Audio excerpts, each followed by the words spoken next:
Hello class, today we will see next topic radioactive decay. So in radioactive decay means radioactive substance जो रहते हैं ना, radium, caesium, ये सभी substance क्या होते हैं, as time goes it will be what decay decrease होते हैं as time goes. So the decay of such a substances is what directly proportional to the amount present at that time. So equation for this, अगर मैं उस ये ऐसे है कि D X by D T is directly proportional to X. अगर मैं इसे इक्वेशन में कन्वर्ट करूँ then this is equals to this one. Okay, now अगर मैं इस डिफरेंशियल इक्वेशन को सॉल्व करती हूँ I get this. You have to remember this two equations. Examples है इसके. Before taking example there is one more point, that half life period. What is meant by the half life period? Half life period is the radioactive substance is defined as the time it take half amount or mass of the substance disintegrate. यहाँ पे देखो, एक bismuth has the half life of 5 days. A sample originally has of mass 800. Find the mass remain after 30 days. 30 days में क्या हो जाता है, क्या होगा वो उन्होंने पूछा है हमें. नाउ बिस्मथ का मास सपोज प्रेजेंट x है तो उसका फॉर्मूला क्या आ जाएगा, दिस वन. नाउ सॉल्व करते हैं इसका. देखो इक्वेशन हमें पता है कि सॉल्यूशन ये आ जाता है. उन्होंने हमें क्या दिया है, आज का प्रेजेंट मास मतलब x इज इक्वल्स टू 800 है जब t 0 था. उसको हमने यहाँ पे सब्स्टिट्यूट किया, उसका सॉल्यूशन ये है. मैंने एक इक्वेशन मुझे मिल गया. देन 5 डेज़ के बाद क्या हो जाता है ना, since half life is 5 days.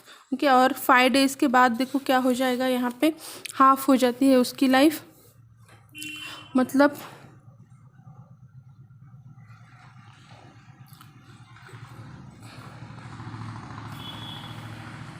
400 हो जाएगी. If I substitute I get E raise to 5k minus 5k is equals to 1/2. अभी उन्होंने पूछा कि 30 डेज़ में फिर क्या हो जाएगा. दोनों इक्वेशन में यहाँ पे मैं x is equals to 800 E raise to 30 और ई रेस टू 30k की वैल्यू क्या है here 1/2. Sorry, E raise to 5k की वैल्यू क्या है 1/2. तो as I substitute here we get this answer 12.5. Okay, this is the way to solve the examples.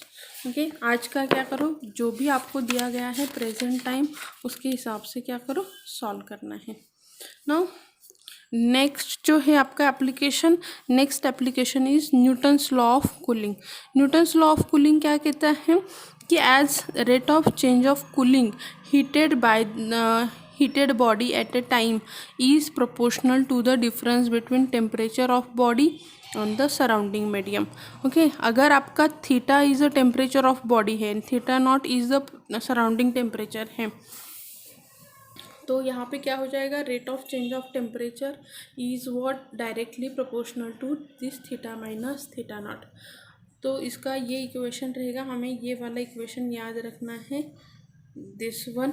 And after solving this we will get this. ये दोनों हमारे लिए important है. बीच का आपने इक्वेशन कैसे फॉर्म किया नहीं भी देखा तो भी चलता है.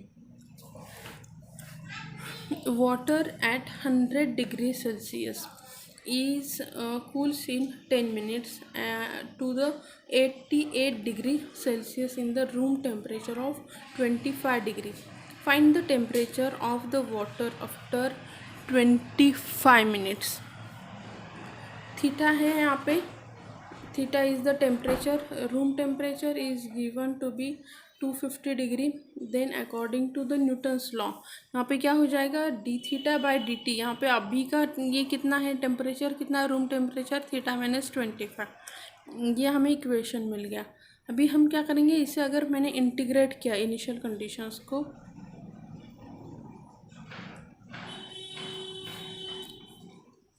इसमें सब्स्टिट्यूट किया इस इक्वेशन में, तो मुझे क्या मिल जाएगा, theta is equals to theta not. Theta not कितना है 25 प्लस थीटा वन कितना है आपका 100 minus 25 75 into E raise to K T.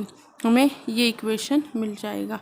Okay, अभी उन्होंने कहा है आफ्टर 10 मिनट्स उसका टेम्परेचर 88 हो जाता है। When t is equal to 10 theta is equal to this, substitute करो, आपको e⁻10k की वैल्यू मिल जाएगी। तो उन्होंने कहा है कि find the temperature after 20 minutes. अभी 10 मिनट्स में इतना होता है तो 20 मिनट्स में कितना हो जाएगा। सो आफ्टर 20 मिनट्स यहाँ पे देखो, इसी इक्वेशन में हम वैल्यू पुट करेंगे तो आपको ये आंसर मिल जाएगा।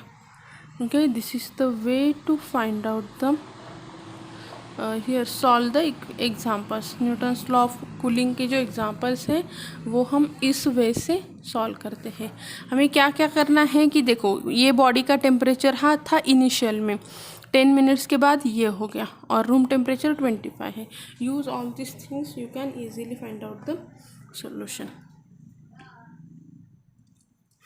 अभी नेक्स्ट और एक एप्लीकेशन है सरफेस एरिया का। सरफेस एरिया का है कि यहाँ पे एक water is pouring into the vessel in the form of inverted right circular cone of the semi-vertices angle of the 45 degree in a such a way that a rate of change of volume at any moment proportional to the area of the curved surface which is weight at that moment. Vessel's full height is 2 centimeter. Height is 2 centimeter, and after 2 seconds height become 10 centimeter. Show that after 3.5 seconds from the start height of water will be 16 centimetre. हमें show करना है कि वो 3.5 second में इतने हो जाएगी।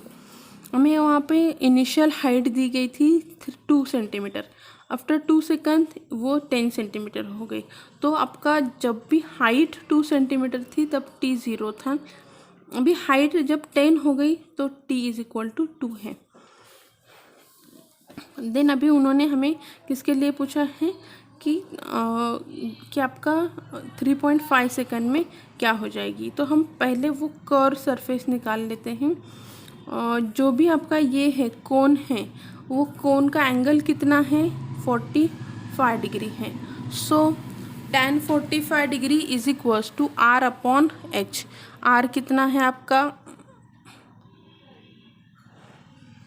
हमें पता नहीं है, फॉर tan 45 की वैल्यू क्या आ जाती है 1। So radius is equals to height है।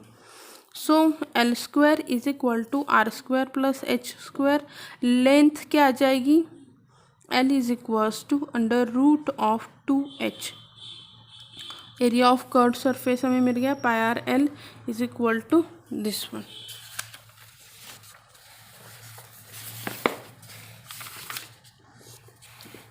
ओके, अभी rate of change of volume of the proportional to the area. Volume क्या रहता है proportional to the area.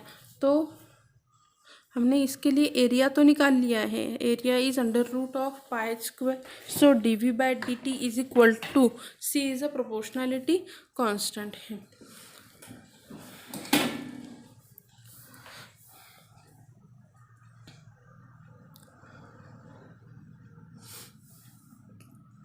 dv by dt is equals to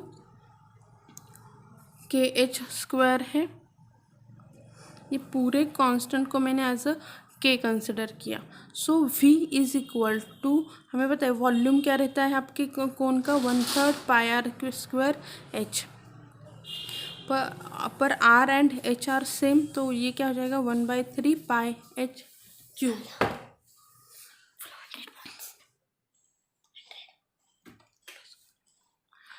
okay, now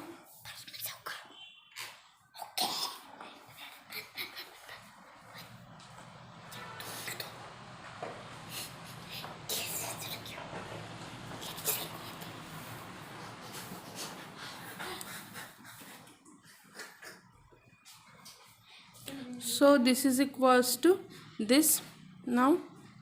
so dh by dt